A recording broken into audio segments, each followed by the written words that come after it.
বিল্লুকে একদিন তার দুইটা গার্লফ্রেন্ড পাহাড় থেকে ফেলে দেয় নিচে। তারপর বিল্লু একটু জায়গার মধ্যে আটকে থাকে। আর এই সুযোগে বিল্লুর দুইটা গার্লফ্রেন্ড সব টাকাগুলো বিল্লুর আলমারি থেকে নিয়ে চলে যায় আর অনেক খুশি হয়ে যায় তারা। বিল্লুর বাসার পাশে বিল্লুর অনেক সুন্দর একটা গাড়ি ছিল, ওই গাড়িটাও নিয়ে পালিয়ে যায়। তখন এই দুইটা বিড়াল বিল্লুর টাকা দিয়ে স্বর্ণের দুইটা চেন কিনে ফেলে। তারপর তারা শহর ছেড়ে চলে যায় অন্য জায়গায়।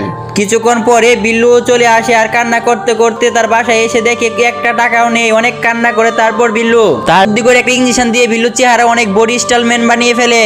তারপর তো বিল্লু ওইখান থেকে চলে যায় তার একটা গাড়ি নিয়ে। তার গার্লফ্রেন্ড দেখে খুঁজে খুঁজে বেড়াচ্ছে। হঠাৎ একটা রেস্টুরেন্টের মধ্যে ঢুকে বিল্লু। ওই রেস্টুরেন্টের মধ্যে বিল্লুর দুইটা গার্লফ্রেন্ড আছে বসে। বিল্লু সেটাও বুঝতে পারে, তাই জলদি করে চলে যায় ওইখানে। তখন ওই দুইটা বিড়াল ওই রেস্টুরেন্টের মধ্যে ডান্স করতেছে আর এটা দেখে বিল্লু ডান্স করে তাদের সাথে। কিন্তু বিল্লু ইঞ্জেকশন দিয়ে পরিবর্তন হয়েছে সেটা দুইটা বিড়াল বুঝতে পারে না, তাই বিল্লুর প্রেমে আবার পড়ে যায় তারা। আর বিল্লু চিন্তা করে ওই দুইটা বিড়ালকে মেরে ফেলবে, তাই গাড়ির মধ্যে দুইটা বিড়ালকে বসিয়ে নিমো টিপ দিয়ে এটা আগুন জ্বালিয়ে ফেলে। বন্ধু